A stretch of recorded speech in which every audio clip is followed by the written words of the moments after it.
Hey everybody, so today I'm going to be showing you how to make a little polymer guy.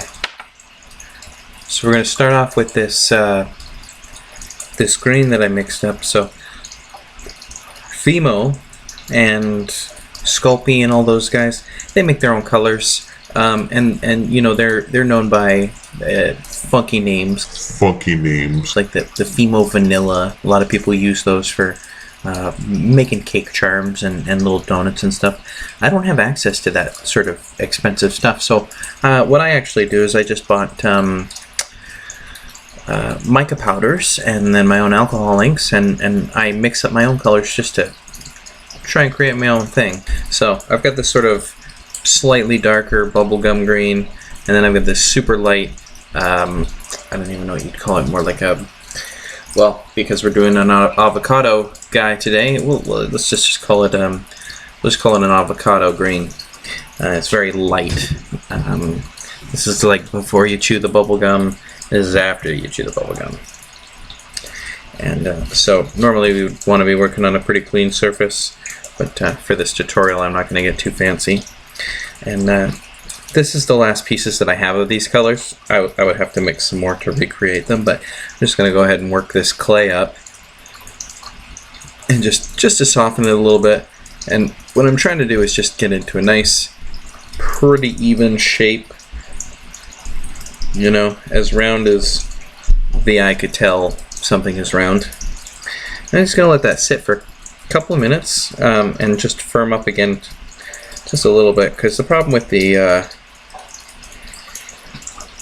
alcohol inks, sometimes they make your clay a little bit softer if you mix them in before allowing the alcohol to completely evaporate. It seems to chemically change the plasticizer in the polymer clay a little bit, so try not to mix your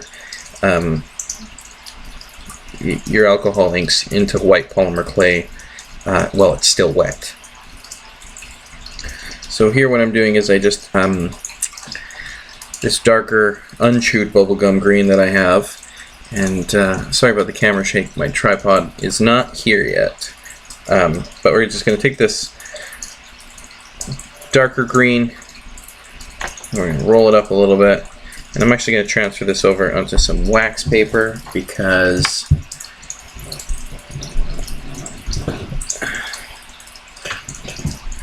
it really loves to stick.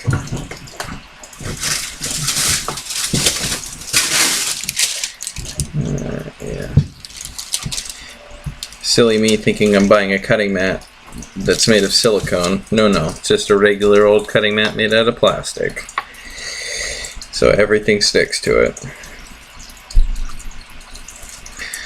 I'm going to redo that. So you want this as sort of uniform as possible. Some people lay down playing cards on either side of their pieces just to get uniformity in thickness. That's a little bit too fancy for me. I just like to eyeball it, because nothing in nature is perfect. And this stuff, it's a pretty unnatural material, but when you're trying to make figurines and little, you know, fruits and vegetables and stuff, having a little bit of imperfection in them makes them a little bit cuter, a little bit more fun. So now that I've got my darker green, I want to take that ball of lighter green that I had originally. I'm just going to place it right in the center. I'm going to start bringing up the sides. I'll try and show you as best I can. I'll have to fold these greens around. And I'm going to bring this stuff together, pinch it up in the sides until it's all touching. So now we sort of created a pea in a pod. And I'm actually just going to take that and twist it off. I'm going to take this bit here, and I'm going to twist it off, because we don't really need all that excess. And then you just start working it down. Now if I was really good at this, I would have rolled this darker piece of green a little bit larger so that it completely covered the entire lighter core, but it's an experiment. We're learning together. So now we've got a much larger green ball. We're going to take it and work it into a nice little circle. And then I'm going to take that guy and lay it down. And I just want to taper one end of it just the tiniest bit. Right, so we don't want this flat spot here on the end, and we don't want any flat spots on the bottom. So we're just going to take our fingers and start sort of pulling. And not really pulling, but just gently touching into the shape that I want. And then just a little roll over, a little pinch, very, very gentle, because we want to pull the inside material and the outside material together at the same time without distorting. And then just go around and smooth the whole thing up. Take down any high spots that you don't like. And I'm pretty happy. It's a very egg-shaped charm. And now what we're going to do is we're actually going to go and stick this in the fridge. So you can see the shape that I've gotten. It's got the white on the inside, like the much lighter green color, with the dark green color on the outside. I'm going to go stick it in the fridge. Actually, I'm going to stick it in the freezer. And that's just going to firm it up so that when I cut it down the middle, it's not going to lose its shape. So I'll be back in a couple of minutes and I'll show you what that looks like. So we've gone ahead and pulled the piece out of the freezer. I'm just going to get my cutting tool here really quickly.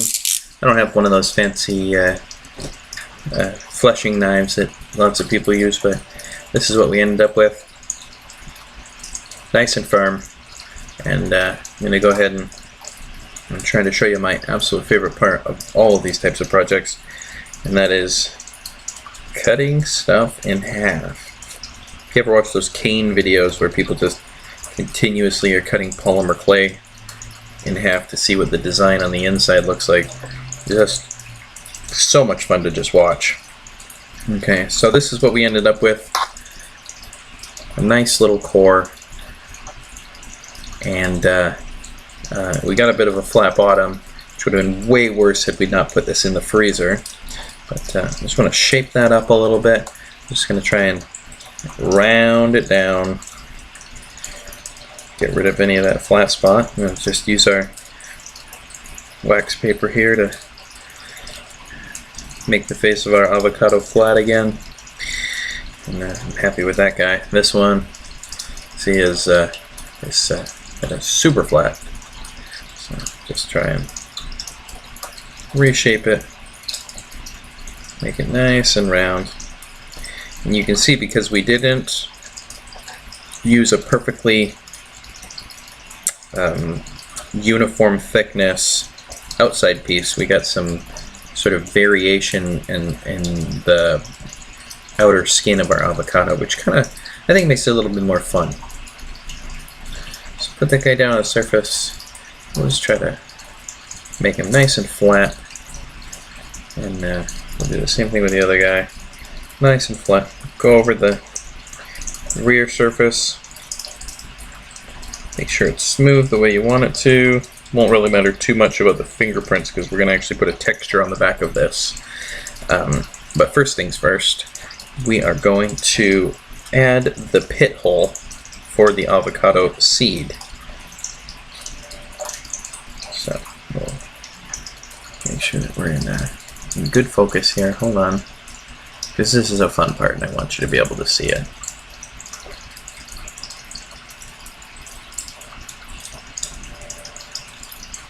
There we go. Okay, so what I'm going to do is going to take my medium-sized ball tool, and you can substitute these for tons of stuff, but there's a really great kit on Amazon. It's like 25 bucks. Okay, so just going to find the area where I think it should go and make a little indent. And then I'm going to go straight in, straight up, and I want to keep twisting my tool back and forth till I get to the depth that I want, or else chunks of clay could end up sticking to it, and then you end up pulling out a sort of less clean hole with little bits of clay all around the outside edge of it. So that looks really good. And then take my ball tool, and I'm going to start just rolling it around the outside to widen this hole up, because I actually don't have a larger size ball tool, which, well, I do, but it's like bigger than the entire piece, the entire working piece. So okay, and we'll take that, flip them over, and back onto the flat surface. Just try and fix any flat spots we've created by working on the front face. Give him a good shape. We're going to do the same thing with the other guy. Just about the right spot. We'll just wiggle in there, pop back out, and then I'm just going to try and widen it up a little bit. Make it look a little more realistic as far as the size of an avocado pit goes. Flip it over, make it nice and flat on the one face, and rework these flat spots that we've created by pushing down on the piece. Do any blending that you think you need to do. Now, at this point, while they're stuck down flat, you absolutely could take a needle tool, or anything like a needle tool. You would want to stick them back in the fridge or the freezer again just to firm them up a little bit, but we can actually go ahead and poke holes into these pieces to set up for a eye pin. So I'll show you an example of the other ones that I made that have eye pins. I don't have any eye pins right now, so these charms are actually going to be just by themselves. But little avocado with a pit, and then of course his friend, the little avocado without the pit. So, and those two hilariously fit very well together. So we're going to try and go for the same look and the same texture. So now that I've got both faces flat, I'm going to take my large end ball tool, and I'm actually going to adjust my exposure here. Ooh, wrong way.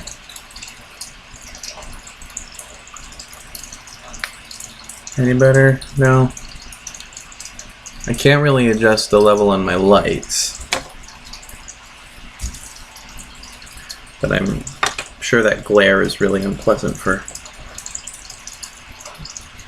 those of you watching. No, I don't really want to do that either. Okay.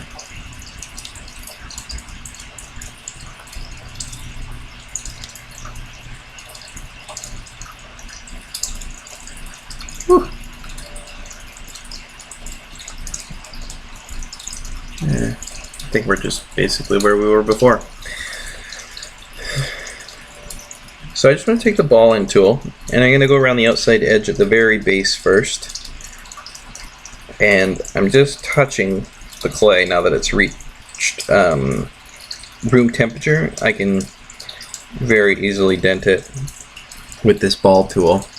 And what I'm just going to do is, it's totally random. I just want to work sort of in a circle, and I want to leave different depths of indentations all over the surface area. Light ones, big ones, deep ones.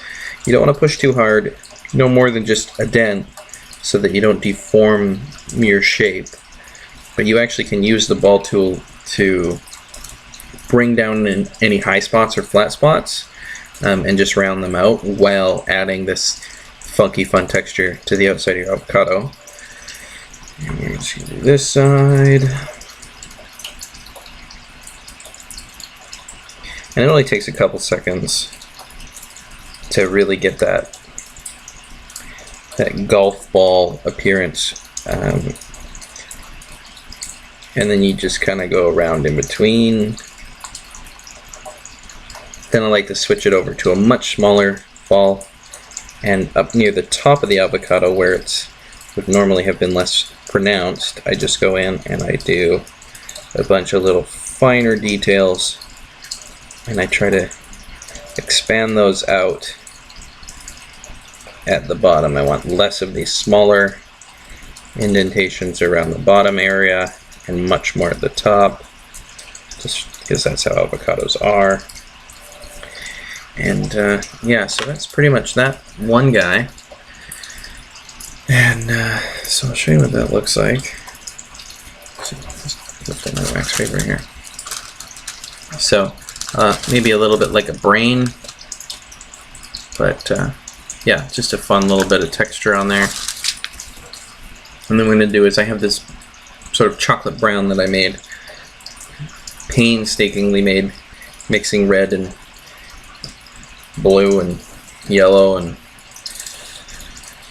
yeah, super fun. I'm just going to try and work this clay up a little bit, get it nice and soft so I can rip off a tiny piece. And I'm actually going to flip the avocado over so I can eyeball just exactly how big it is that I think this ball has to be.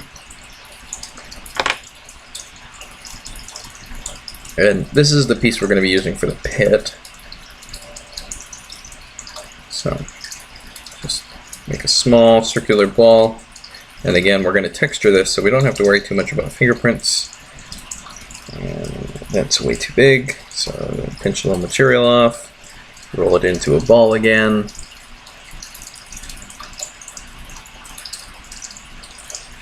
Go back in there.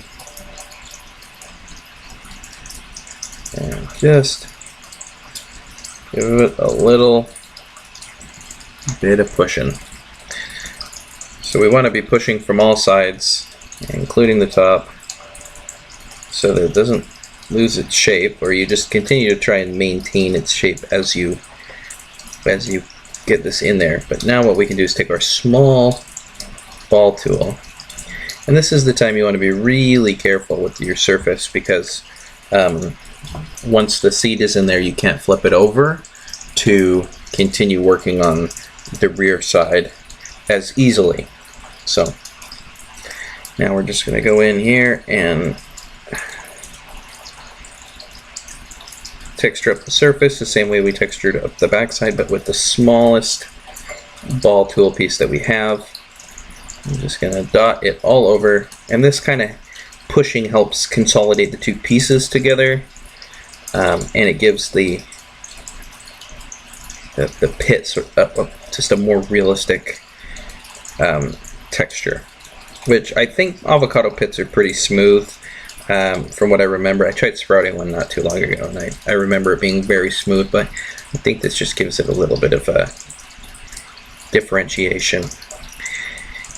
Okay, so now that we've done this one, we're going to flip it back over, but we have to hold it in our fingers.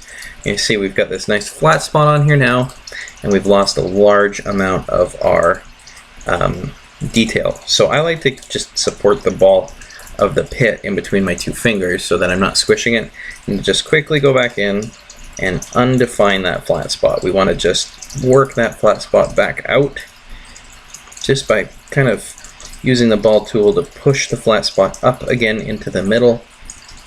And using the small ball tool, we can switch over to the big one, because we don't want too many of those smaller dents in the bottom area. Okay, and now if we gently put that guy down, it should be fine. Don't have to do anything with it. And we can go ahead and texture up this new piece.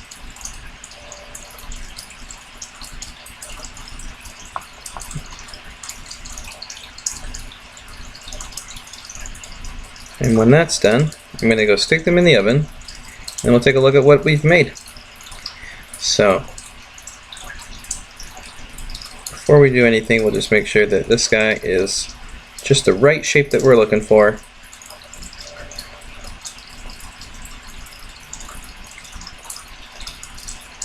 There, that's lots of fun. Again, I'm sorry about the camera shake.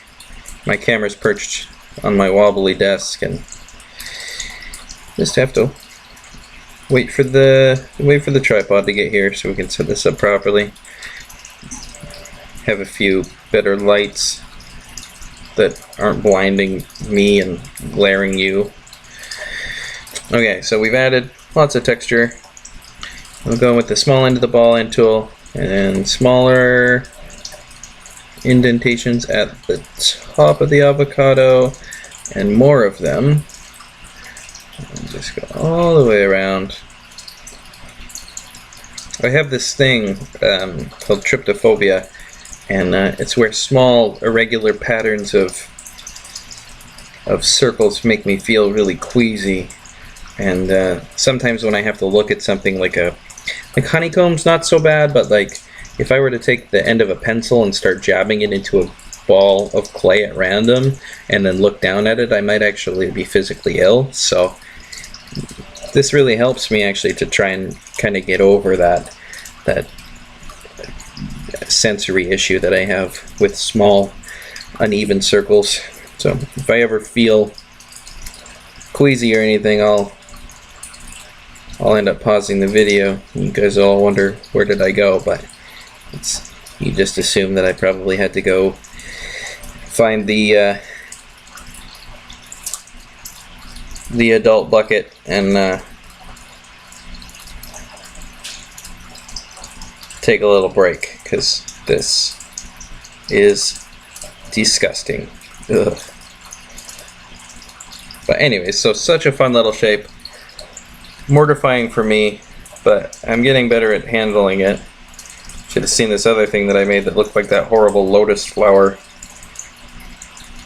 seed pod photoshopped onto a human's body. Just terrifying. I made a little aquarium piece, and it had sort of a coral on it that had some really terrible oblong shapes. Was not a fan. Okay, so now that we've created that really lovely texture and we don't actually have to worry about anything that's going on this side of the avocado, because of course we're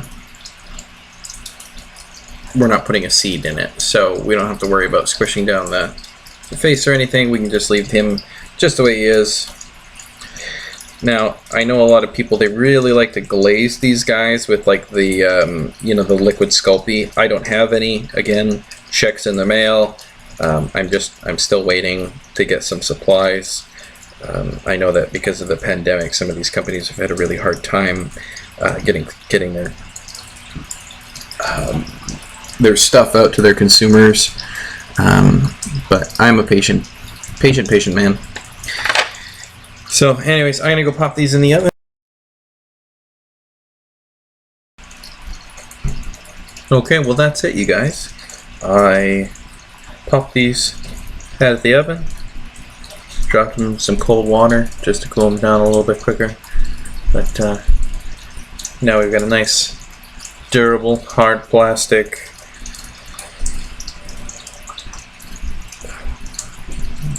figure that we can, you know, do other stuff with. You know, this might go good in a little diorama, or like I did previously, used it as a sort of a charm.